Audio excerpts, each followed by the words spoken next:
The EU has agreed to put the armed wing of the Lebanese group Hezbollah on its terrorism blacklist at a meeting of foreign ministers in Brussels.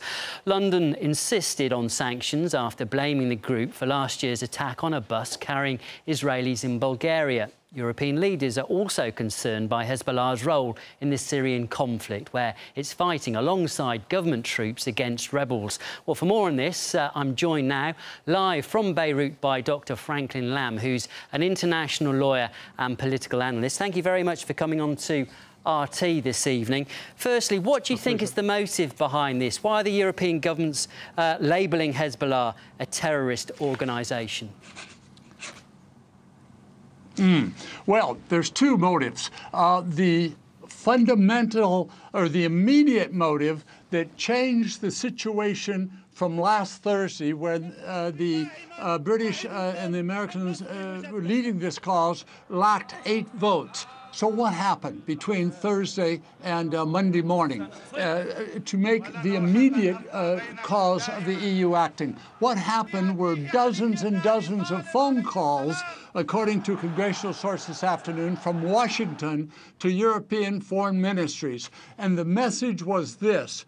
The background was that the Israelis, Libni, has been squeezing Kerry on the upcoming Palestinian negotiations. Kerry wants her at least to make the noises, the Zionist regime to make some noises that they're serious about this peace process, that'll make the White House look better. So the trade-off was to take away the headlines from the EU boycotting Israel. You remember that they're going to boycott even academic things. All the aid projects in the West Bank are being boycotted. They're joining the sanctions, the boycott. This upset Israel no end, as you know, last week. So to change the headline, the Americans squeezed the Europeans and said, look, give them this throwaway, this easy tactic.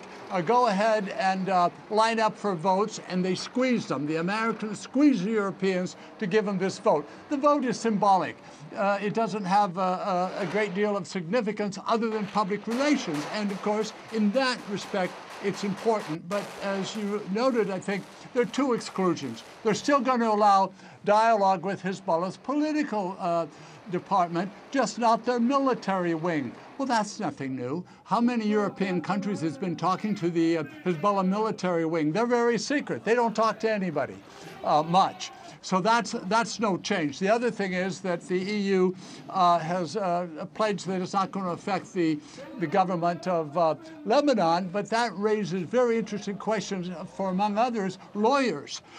You've got the Hezbollah now, supposedly a terrorist organization, but they dominate what? The cabinet. And also the legislature, so how can the executive branch. How can you distinguish between the two? How can you distinguish between the government arm and the terrorist arm? How is that possible?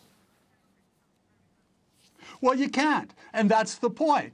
That's why this has only symbolic significance. Watch what happens. I don't think the Europeans are going to end up sanctioning anybody. It's too complicated. It would take a battalion of lawyers to figure out the language and how you draw the line. What did the EU do? Did they declare Lebanon a terrorist wing because of the connection? Hezbollah supports the military. We've seen that in the last several months. Does that mean that the Lebanese army now is a terrorist organization and the Americans and the others won't give them even shoelaces anymore? I mean, it raises lots of questions. I think what we're going to see is a European do nothing. They got the headline. They took the pressure off the Israelis for the action that the EU boycotted the occupied territories, and they've changed the headlines for a few days, and that's, I think, what the deal was. But I don't think it's going to have any impact on Hezbollah, which is a fundamental resistance organization, and it relies on the support from the people and not the Europeans. But what is going to happen, the word this afternoon out of Syria that could happen, the Assad government is, as most of us believe, is going to stay. There's going to be $500 billion worth of contracts let to rebuild that country starting within the year.